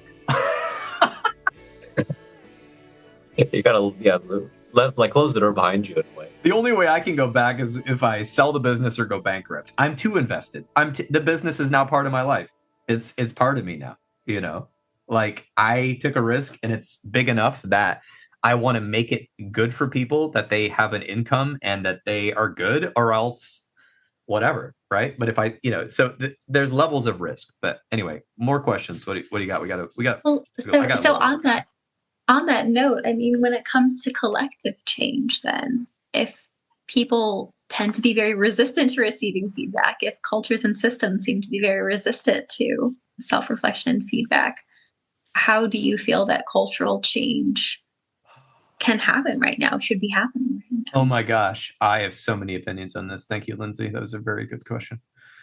I have been so annoyed at all of my intellectual educated people. We live in a bubble of us people with master's degrees and bachelor's degrees, and I have been so frustrated at the condescension and the negative crap, that, has been happening. It's like this. We have to have truth tellers. We have to have people tell the truth. Like we had people in the mines say, these conditions are terrible. We're all getting this lung infection and we're all dying young. And then somebody wrote an article and then eventually conditions were changed in some mines, right, in the US, in a specific area. We have to have truth tellers. We have to tell what's fucked up with society. We have to tell the truth. The problem is that I find that there's so many people in our, whatever you want to call it, intellectual class that are pointing out the problems, but they're not doing anything. They're not creating something. They're not creating an alternative. So it's like this. When I used to work with kids who were on drugs, when they were teenagers, obviously I knew it was because they had pain. They were scared in their neighborhood. They had difficulties with their parents, obviously. And the old approach used to be like, don't do drugs. Don't do drugs. They're so bad. Brain on drugs bad. It doesn't work. Everyone's like, fuck you. That's not why I'm doing drugs. I'm not doing drugs because they're bad. I know they're bad. I know they're bad for me. I'm doing them because it helps me cope. So what we learned about in this program that I was part of in Arizona was you don't worry about the drug use as much unless it's lethal, like unless it's heroin or meth, or then you put them in the hospital. But if it's just weed and alcohol, what you do is you try to get the kid into something positive. You create an alternative. And eventually what happens? The drug use reduces and the positive pro-social activity increases. And then slowly over time, they don't need the drugs as much. In fact, they may quit or they may just use amount that's negligible. And so what I find right now with culture is that everyone wants to point out everything that's wrong, but who's creating something good? Mm-hmm. That's who's my doing problem. The world building? Who's creating positive systems?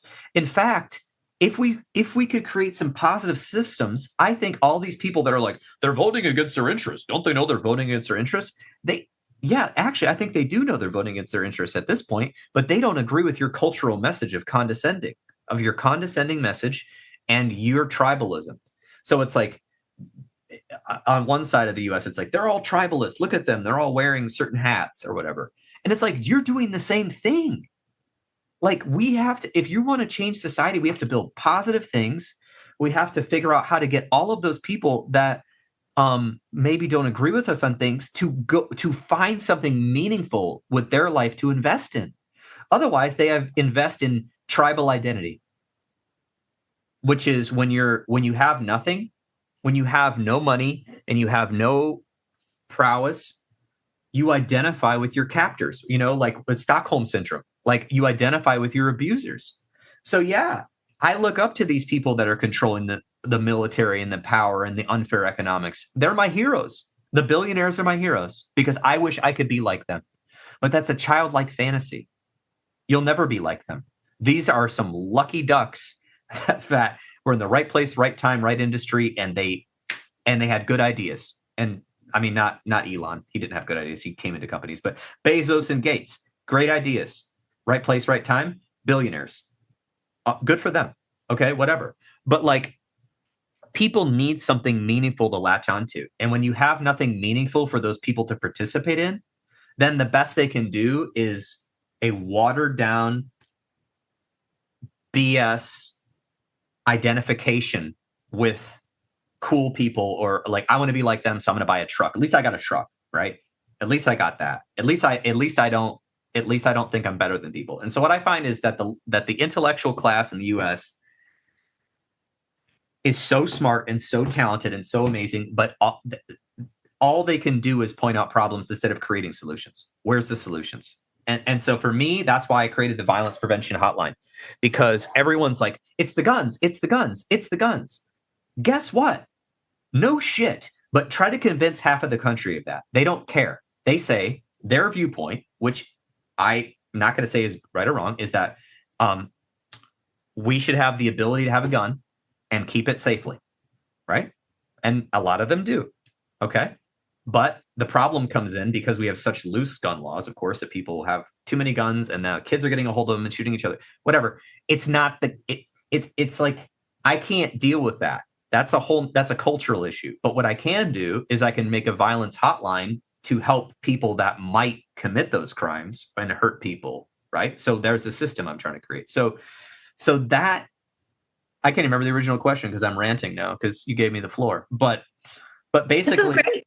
Like what I'm wanting is I want every university professor to put out a utilitarian solution to something. Like, Pete, what was his name? Pete Buttigieg. He's like the best politician I've heard of, because what did he do when he was transportation secretary? All he did is goes, we're solving this thing with airplanes. We're solving this thing with, we're going to do this to the streets. We're going to do this to the trains. And all he did every week was be like, here's the problem. Here's the solution. And like, I was like, why don't we have more people like him? Where everybody else is like, obsessed with taking down Donald Trump. That's why he won, because it doesn't work. Instead, create something positive. And so that's where I've been upset, because I think it's become tribal. Blue and red has become tribal in such a stupid way. I feel like I'm living in idiocracy. I feel like I'm like, can't people see that what people really want is to have something that means something to them? And so when all these moms want to ban books, I get why they want to ban books. They have power right there. They have control. It's a fantasy of protecting their children against books, which is hilarious because their children all have iPads at home and can see anything in the world. But anyway, beside the point, that means something. So it's like, what could we create? What could we positively create in our communities that would make anyone from any socioeconomic class and any ideology and any religion say, you know what, that's a good idea. As an American, I believe in that. So that's what frustrates me, is this division. And the division is stoked because it makes money. The division is stoked because it consolidates power. The division is stoked because I think people are uncreative. I think that, they're not being creative. They're just, it's becoming cynical. So not to depress us, but that's what I think is happening. That's what I would like to change. Absolutely. I love that. No more questions, and we own all the right names.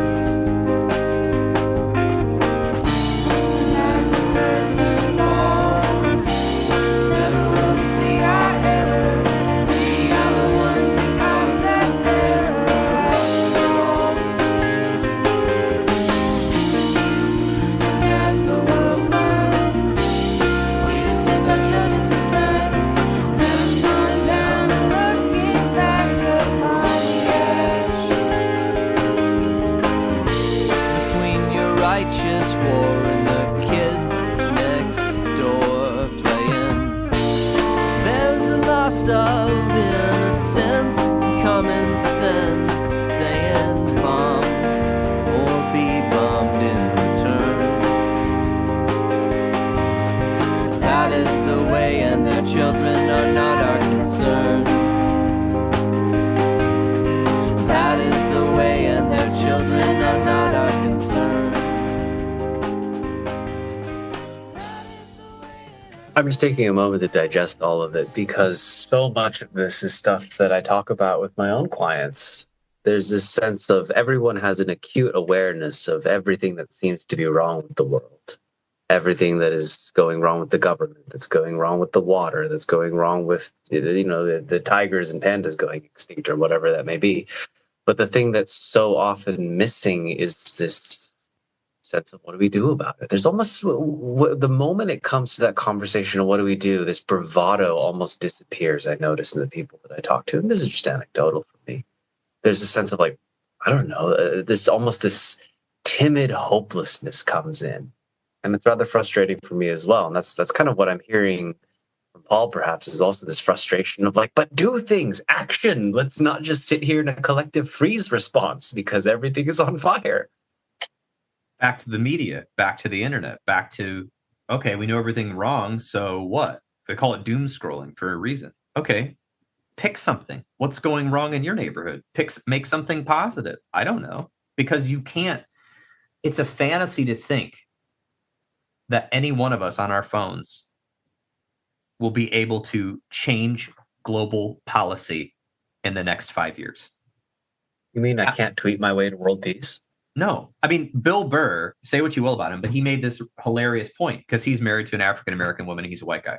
And he was making this point that like during Black Lives Matter, instead of like trying to do things that might actually help that community, that people were sitting in their like expensive apartment that just gentrified a whole neighborhood tweeting Black Lives Matter, but they weren't doing.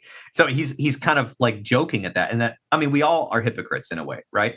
But my thought is, I think the internet is causing people also, like what you said, to freeze and to be like, well, I guess we have no power, which is true. You don't, but collectively you do, right? And that's where it's like, and then I see the protesters, and I used to protest all the time, and I think there's a good need for protesting because it brings awareness to issues.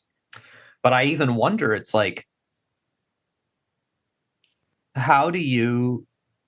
Protesting is necessary, so keep doing it. But also, like, instead of like their goals are too grandiose, it's like abolish the police departments. It's like, okay, maybe in like 100 years we could create something better, but how do we start right now because we can't abolish them, right? It's like, how do you start in a way that actually can make change? Because change happens over time, right? Versus like this lady I talked to in my podcast, she just started going to police departments and volunteering to speak to the cops about trauma and drugs. And I was like, this lady's amazing. She's actually doing it. And people are like, how dare you associate with those bastards, like, and I'm like, okay, like they're people that thought this was a good job. And yeah, maybe they're corrupt or doing whatever, but like, they're still people, like they're influenceable. Right. And right now the influences may not be good, but how do we, pick your cause, what I'd say. So anyway, I want to make sure we get to some of your points that you wanted me to, because I know we're running out of time, but I want to make sure I got to some of my declarations that you were wanting me to say. Well, you talked so much about, how the fire hose to the face, right? And how people are locked in these different tribal pockets where they have just a certain narrative and a certain myth that they're living, and everybody's feeling stuck and frozen. And yet you're talking about other people as well, have had this spark in them that has allowed you to say, I don't care if it's chaos and a mess, I'm just going to build something, right? So I wonder, for you, in your opinion, what brings people back to life when they are feeling stuck or frozen? What's the point of all of this? I think human connection. I mean, in a way, I created Health for Life counseling out of a bad experience. I had a bad experience working in a clinic, and it was horrible for many reasons that I won't get into. It's too long of a podcast at that point. I created it, and that created a community. And now it's hilarious because we have like 4 or 5 supervisors. I'm hardly doing any of the supervision, and people are all like doing their own thing. And they're like, oh, thanks for the trainings, Paul. But, and they'll come to my meetings, but they're all like doing what I wanted a clinic to be like. They're like doing it independently because we created the environment, and they're like barely needing me. I know it seems weird, but like, don't you need me? Like, I'm joking, but like people don't even need me as much. And they've told me like, thanks so much. Like, I'm doing great now. And I've got my little like colleagues and my little things. So what do I think? I think whatever you're passionate about, whatever makes your heart excited, find other people that are passionate about that, whether that's music and that's art, or that's politics, or that's writing, or that's gardening, or that's volunteering, or that's creating a really cool business. I don't know. And spend time with those people. Get off the internet. Now, use the internet to connect. Remember, use the internet. I'm a utilitarian. Use the internet when it is in your benefit. Utilize it all the time. When it's not in your benefit, try to reduce that. I'm a pragmatist. I don't think you can get rid of the internet. I don't think you can. I mean, you can go live in the woods if you want, but like, you won't be connected. So join with those people, create something and experiment. And maybe it goes nowhere. I mean, I remember one time I went to Seattle to see my friends up there, and we played music for 3 days straight. We recorded all of it. And then we didn't do anything with it. So what? We had a great time. And other times we've recorded and I've put out music albums, and I created I tried to create a business a few years ago to help some of my colleagues in Arizona. This is like 8 or 9 years ago, to help them with therapy and like billing and all this stuff. And it was horrible. And it went, and I lost like $5,000 and it went nowhere. But like, I made some friends out of it. You know what I mean? Like, do something. Open mics. I mean, I think in COVID, I feel like it even ruined it more. People are more isolated than ever. It really makes me sad. But I think the connection with other people that have at least a similar orientation or idea to you is part of the cure.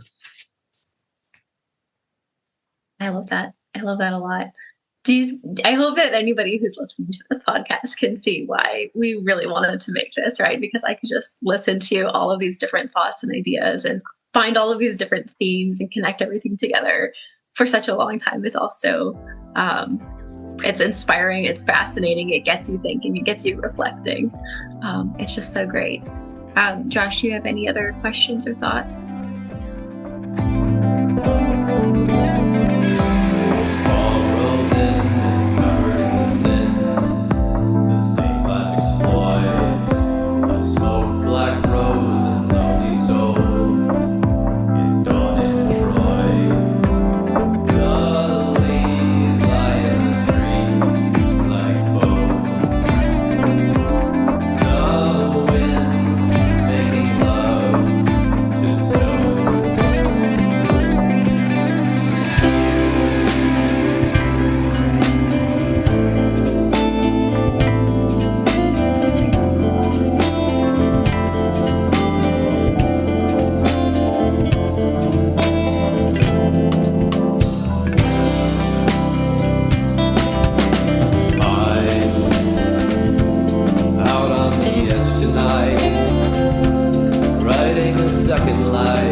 I'm still taking a moment to just digest everything because, again, it's a lot. Yeah, I wrote like 15 pages of notes for this when you asked me some questions. So I'll do my closing thoughts and then see if you guys have any closing thoughts that you've garnered throughout the episode. Does that sound okay? Because I'm going to respect your time. Yeah, absolutely. Sure. I mean, it just depends on what you like. I do have one other question, I suppose, but I'd like to hear what you have to say first. I've got the written thoughts out, so you can ask the question first. Well, I guess I was just wondering, especially just to tie it into the theme of the podcast itself, do you have any wisdom that you want to depart? If there's, you have so much wisdom that you want to depart, but if you could really crystallize something that feels very important to you right now, what would you share with aspiring therapists and other leaders right now? Okay, well, I'll do that first and then give my closing thoughts second. So the biggest thing is this: for leaders, for therapists, for just anybody. Maybe you're just on your couch, like your hands are orange from Cheetos and you've been watching Netflix for 5 days straight. I don't know. Whoever you are, wherever you are, whatever you're doing. Friedrich Nietzsche, I can't ever say that correctly, even though I'm German, once famously said, "Who has a why to live can bear almost any how." So I think that we are meaning-making creatures, and I wrote this. Without meaning, we eat our own arms, we eat our own limbs. So make meaning. And my wisdom is for other clinicians, for other leaders, for therapists, whatever, is this. There's two things here that I have to say. You're not special. And I don't mean that in a mean way, but you are not special. Your parents told you you're special, maybe, hopefully, if you weren't abused. And that was to protect you, to make you egocentric so you can get your needs met and you can navigate the world and have an ego, because that's very important for part of your life. But what's not true is that you're special your whole life.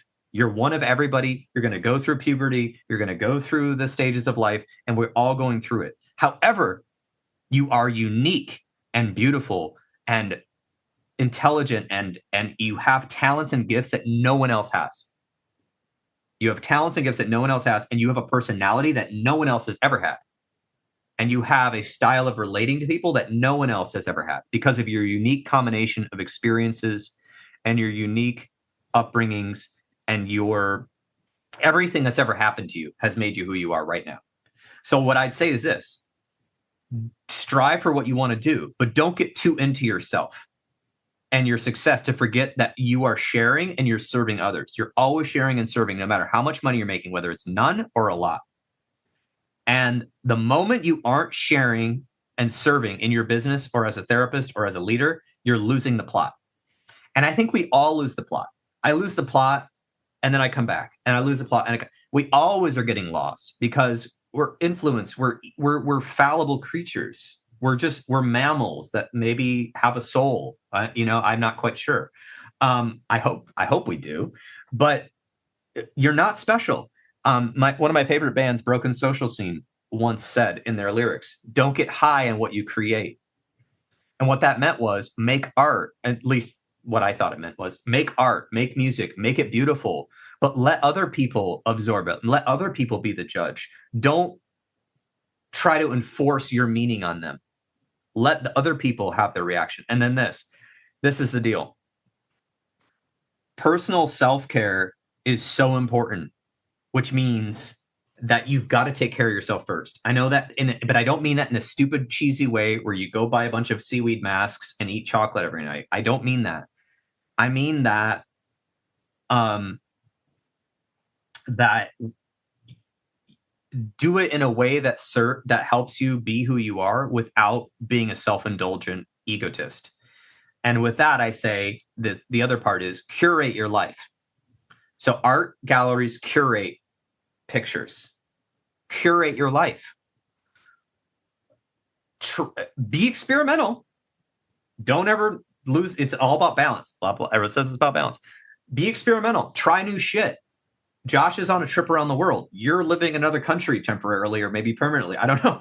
You're trying new things. I've lived in multiple states and I've lived in another country for a little while. Experiment. Because when you get out of your comfort zone, it tells you something about yourself. When you leave home, even if it's just temporarily, even if you're a person who's a homebody, leave home, do something weird, challenge yourself. It challenges you, it changes you and it can be in a positive way. Curate your life. What I mean by that is experiment, but yet once you figure out at this stage of my life, this is what I need, be careful to not let everything influence you all the time, like social media, right? Find art, movies, music, books that fill you up. I feel like we need that. That's how I feel like our soul gets fed, is through connections with friends and family, if your family is appropriate, or family, as we say. But art, music, things that bring you out of your narrow education. Bring yourself out of the narrowness, but then protect your time. Remember, you're a product of your environment to some extent. So we have to balance the environment we're in with our kind of like our drive or our life force. And don't judge. When I was young and I was anxious, all I did was judge everyone. Why? I judged probably for my own protection. I made assumptions all the time. Assumption. Now I try to catch myself. It's a game I do. I think I told you guys this. I used to assume things about clients and write them down on my like scrap paper. And then every week I would be wrong. Every week for years. Yeah, I remember that. For years. I love that. And I did that because I was like, I have to indulge the assumption because that was my old way of being. And now I try never to assume. I assess, but I don't assume. And that's why I always say, don't judge other people. You were born wherever the hell you were born, and that influenced what you think religion is, what you think a good life is, what you think good food is, what you think parents are, what you think friends are, what you think school's about. As Carl Jung said, one man's religion is another man's myth, and one man's myth is another man's religion. So that being said, get the hell out of your comfort zone in a safe way. You don't have to be like these people in Grand Rapids that are getting arrested this week, where they shut down the highway to do donuts because of their cool cars. Okay. That is, I mean, whatever, that's fun, but like, you don't have to take risks like a dingus to go risk your life to get out of your comfort zone. You can get out of your comfort zone today. You can go hiking. You can go look at flowers. You can go meet a new friend. I don't know. So that's my words of wisdom is We have periods in our life when we have to curate and we have to protect our energy. And we have periods in our life when we have to experiment and we have to go out and we have to change and challenge our belief systems. Because I have found that if I had not challenged my belief system, like you, Josh, said, how did it not break you? How did you get through that? If I had not challenged my belief systems, I would probably have killed myself. And I'm not saying that with any degree of flippancy. It's not hyperbole. You're not exaggerating. I'm not. I've known people that have completed suicide, and I think I could have easily been one of them if I had not broken out of my shell and pushed myself to get out of my comfort zone. And I was in my comfort zone because I was anxious because of my childhood, and I had to break out. So what happened at that point, this is my last point, was my brain said, all right, be brave, get out of your comfort zone. But my body was like, nah. And I didn't know that till later. That was me constricting. My body was constricting. I didn't know that till later, until like 5 massage therapists over the years finally said to me, all of them said the same thing. You keep your stress in your body. You're unaware that you are stressed by these things you are doing. You're traveling, you're doing this, you're starting a business, you're taking on a loan, you're doing this crazy stuff, you're trying to get a license, you're fighting for therapist rights in Michigan. Your brain is all about it. Your brain's like, oh, this is fun. I like this. But your body is like a kid. It's scared and it wants to go home and curl up in a little bed and hide, right? So there's always a cost. If you're going to have a heart in this world, you're going to pay a price. I think who said that? That's a quote. I swear to God, I have that somewhere. Whoever said it, though, it's profound. Yeah, I don't remember. It's hard to wear your heart on your sleeve. You're wide open to people doing all sorts of things to it when you don't have it behind anything. Yeah, it's like this. If you have a heart in this world, you're going to pay a price. But what's the alternative? That you don't have a heart, then you live in your head, right? So, and then my last very quote limited sort of life. Yeah. What Rumi said is this. I tell everyone this. Let yourself be drawn by the strange pull of what you love. It will not lead you astray. And I love Rumi. So if you haven't read Rumi, read Rumi. I love Rumi. I have Rumi's book right here on my desk. Yes. Buy the complete works of Rumi, buy the Coleman Barks version, buy the other versions, and just you read a Rumi poem at night, and it is just, it is whatever. It brings you out of it. And funny enough, go back to the question, and we'll ask Josh if you've got anything he wants. I want to have both your reflections, but what is this? Adaptation, living your own myth, but like Jorge Borges, I think he's from Brazil. Borges? Yeah. Jorge Luis Borges. He was a poet and he was a philosopher. He said, I'm not sure that I exist, actually. I'm all the writers that I've read. I'm all the people that I've met. I'm all the women that I've loved. And I'm all the cities that I've visited. And I resonate with that. So much. Because when I'm in Michigan, I'm in Michigan. When I'm in Arizona, I'm like, I have a whole different brain. When I'm in California, I have a different brain. When I'm in Illinois, I memorize the grid in Chicago. I can tell you every street from Roosevelt all the way up to Sheridan Road and Montrose and Lakeshore Drive. Like, it's let your brain expand from experience, but then find a way to relax. That's my advice. I think one of my favorite things about having gotten to know you, Paul, is that there is never a point where I think to myself, oh, I've got this person figured out. Never. And it's never going to happen.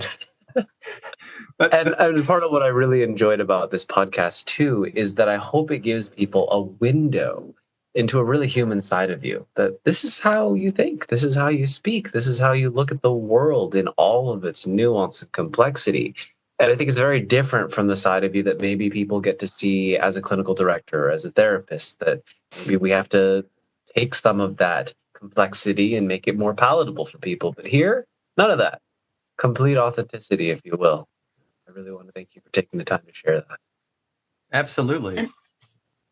And on the exact same note, I feel so lucky. This was everything I hoped for and so much more. You're talking about, giving other people the ability to be themselves and to express and to show what lights them up and what gives them their spark. And I'm so glad that we got the chance to give, you a place for other people to experience your humanity and your complexity and all of the different angles and elements of your mind that is always ever expanding and changing and evolving. All of the nuances, all of the themes that we can pull from this. I just feel so lucky. And I don't know if this sounds like strange or anything, but in many ways, I'm glad that other people who are listening can kind of sit with this and see that in so many ways, like, you're not just a human being. Like, this was a whole experience that we got to have together. And I enjoyed every minute of it. So thank you so much again for your time as well. Yeah, thank you both for your time. And I'm probably gonna have to cut this into 2 episodes just so people can pay attention, but that's part of what I'm thinking. But I really appreciate you, because both of you have changed me. And so I think that is for the better. I think that is a positive thing I want to give both of you, is that you both volunteered your time to do this podcast. But over the years that we've been working together and knowing each other, I've been changed by both of you in so many ways that I can't even recite, just from the way that you see the world, the way that you work with clients, to your personal opinions about topics. So I appreciate both of you showing up, Lindsey and Josh. The honesty that comes out of both of you is just compelling to me and inspiring. And I appreciate that. And my last quote I want people to know is this. This is a quote I live by. This is from, we believe this is from Socrates. Plato wrote this down, which is, the original quote is, "For I was conscious that I knew practically nothing." But what we say in English is, "All I know is that I know nothing." And that is how I try to wake up every day and remind myself that I don't know anything, and I'm a mini little ant in the universe. And I will never know everything, but I love learning, and I want to find other people that love learning, and I want to share that with them. So. Well, we absolutely love learning from and sharing that with you. I think I speak for myself, but also maybe a little bit for Josh. I think that both of us have been so lucky to have you as a mentor. I hadn't ever really found quite a good fit of somebody that I felt like I could truly learn from and grow from, but I have in so many other ways that, we don't have time to go into in this podcast, but just thank you for everything that you've shared with us over so many years now. Absolutely. And, as I always tell people, like, wherever your path takes you, you don't be a stranger. Right. So, I'm intending to keep in touch with both of you, however much or as little as you guys want. So, thank you. My whole life, I didn't get into this, but my whole life has been changed by mentors that helped me, and I still bother them all the time, and they're in their 70s now. So I call them up, and sometimes this is how they answer the phone. What? That's how they answer the phone now when I call. What do you want? That's a joke, but they do. They actually answer. That's our joke between us. What do you want now? What problem do you have? So anyway, yeah, we will. I'm gonna hit the pause here and one minute. You want to plug in your album? Oh yeah, that's right. I was actually thinking about putting the music. So the music, I'm gonna put little musical interludes. So this is an album I worked on for 6 years. It's called Mystic. It's released under my name PAWL. And it actually took me 6 years, because I was working so hard on the business. After I was a solo therapist, I was in a group. Sorry, when I was in a group practice, and I wasn't in charge, I had way more time to make music. It was awesome. But when I became the person who started the group practice, I had way limited time. So for the last 6 years of the 8 years the practice has been open, I've been working on an album. And I'm hoping now to actually make more music, but I'm going to put it in the show notes, and I'm going to put little song interludes between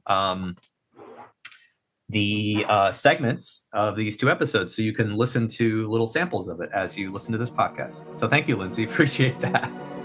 I'm excited to hear. Awesome. It's been fun.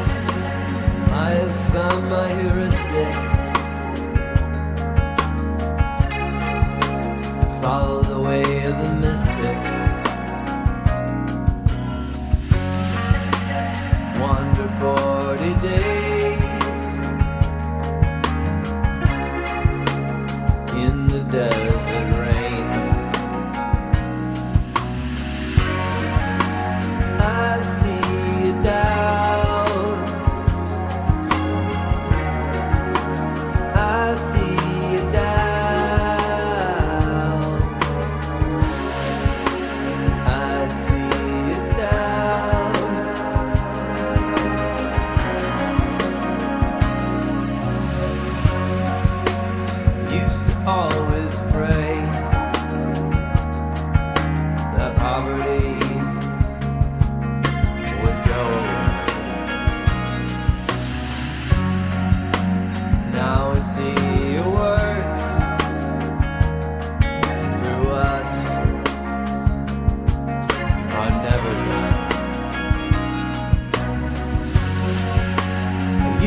think you're loved. Flow down from above.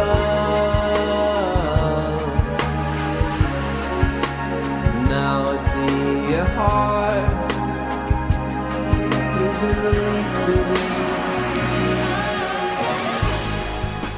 And there you have it. This has been another episode of the Intentional Clinician Podcast.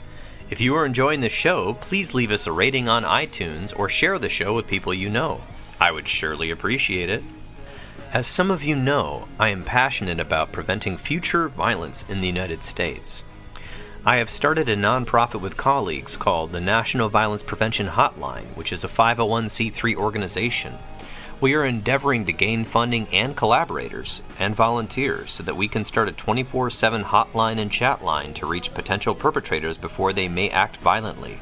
It is a bold effort to curb violence and save innocent lives by working to connect with potential offenders while they are in the planning stages of violence, help to de-escalate them, and provide resources so that they can get appropriate professional help. The National Violence Prevention Hotline is looking to open up a conversation about violence in society, the causes, and the solutions.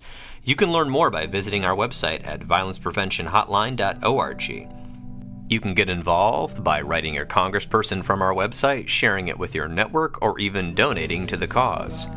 If you are looking for an EMDR, International Association consultant, I am a consultant and I can help provide 20 hours that you need to become EMDRIA certified. Just check out the show notes and send me a message and see if we're a good fit to work together.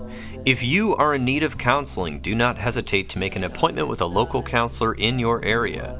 You can also make an appointment with the excellent clinicians at Health for Life Counseling in Grand Rapids as part of the Trauma Informed Counseling Center of Grand Rapids by visiting www.healthforlifegr.com. And if you are in the state of Michigan, you can also schedule a telehealth appointment. The recording you just listened to consists of the personal opinions of Paul Krauss and his guest, and while these are based upon the literature they have read and the experience in their respective fields, the information on this podcast should not be viewed or thought of as the definitive opinion on any subject. Listening to this podcast is not a substitute for treatment. If you're in a crisis, please call 911 or the National Crisis Line at 988. Support your local bookstore by shopping at bookshop.org. That's www.bookshop.org.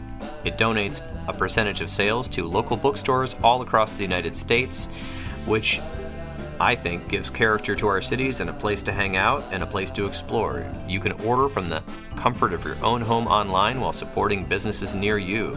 If you are a therapist and you are not involved in your local counseling or therapist or social work organization, please get involved to at least pay dues so that we can have lobbyists help keep mental health care accessible at the government level, and also expanding into schools and other places that need it. And also, if you didn't know, counseling organizations and professional organizations are working to keep us from becoming gig workers for a lot of large corporations who are coming in and trying to buy up local counseling agencies or basically pay you what they pay for people to deliver food to your house. So, get involved.